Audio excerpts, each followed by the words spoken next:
আসসালামু আলাইকুম প্রিয় দর্শকবৃন্দ, আপনাদেরকে একেএম ট্রাভেলসের ইউটিউব চ্যানেলে স্বাগত। আজ আমি উপস্থিত হয়েছি বাংলাদেশের অন্যতম কুমিল্লা জেলার অন্যতম উপজেলা ১৪তম উপজেলার সেই সীমান্তবর্তী এলাকা চিউড়া ইউনিয়ন, যার জন্মস্থান এখানে ৮০ দশকে সেই এইচ.এম. মোহাম্মদ এরশাদের সরকার থাকার অবস্থায় যে প্রধানমন্ত্রী ছিলেন কাজী জাফর আহমদ, ওনার স্মৃতিবর্ধিত বাড়ির এই চিউড়া ইউনিয়নেই ওনার বাড়ির জন্মস্থানটা আমি তাদেরকে দেখানোর চেষ্টা করতেছি এবং আশা করি আপনাদের ভালো লাগবে। আপনাদের এই ভিডিওটা পুরোটা না টেনেই ভালো করে দেখুন, আশা করি আপনাদের ভালো লাগবে। তো এখানে আমি আপনাদেরকে একটা ওনাদের যে মেন রুট রয়েছে চিউড়া রাস্তার মাথা ঢাকা চট্টগ্রাম রোডের এই পাশেই আপনার আমাদের দেশবর্তী পার্শ্ববর্তী দেশ ভারত, এখান থেকে দেখা যায় আপনাদেরকে সেটা দেখানোর চেষ্টা করতেছি।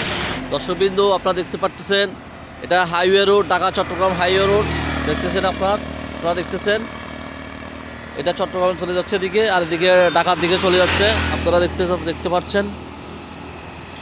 দর্শকবৃন্দ, এ পাশেই হচ্ছে আপনার ভারত, আপনারা দেখতে পাচ্ছেন ওই যে পাহাড় দেখতেছেন, পাহাড়, সেই পাহাড়ের স্থান থেকে ভারত সীমান্তবর্তী এলাকা, ওই পাশে ওই যে গাছগুলো দেখতেছেন সেগুলো হচ্ছে ভারত, আর এ পাশে আমি যেখানে আছি এখানে বাংলাদেশ।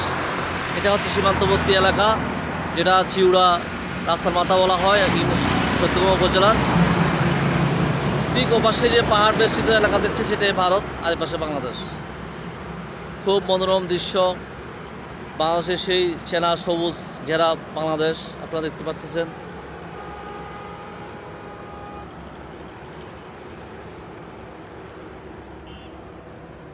প্রিয় দর্শকবৃন্দ, আপনাদের মাঝে আমি একেএম ট্রাভেলসে আবারও স্বাগতম। এখানে নিয়ে আসছি আপনাদের গণপ্রজাতন্ত্রী বাংলাদেশ সরকারের সাবেক প্রধানমন্ত্রী মরহুম কাজী জাফর আহমদের সাহেবের স্মৃতিবর্ধিত সেই জন্মস্থান কুমিল্লা জেলার ১৪তম উপজেলার চিউড়া ইউনিয়নে, সেই চিউড়া বাজারের এখান থেকে যাওয়ার পথ ওনার বাড়িটা এখানে জন্মস্থান।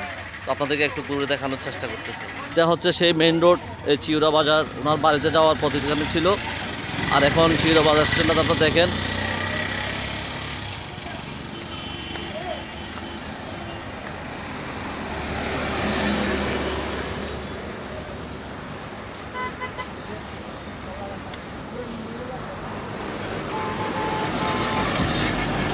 এটা চিউড়া বাজারে যাওয়ার রোড, ঢাকা চট্টগ্রাম রোডের থেকে সোজা দিকে চলে গেছে।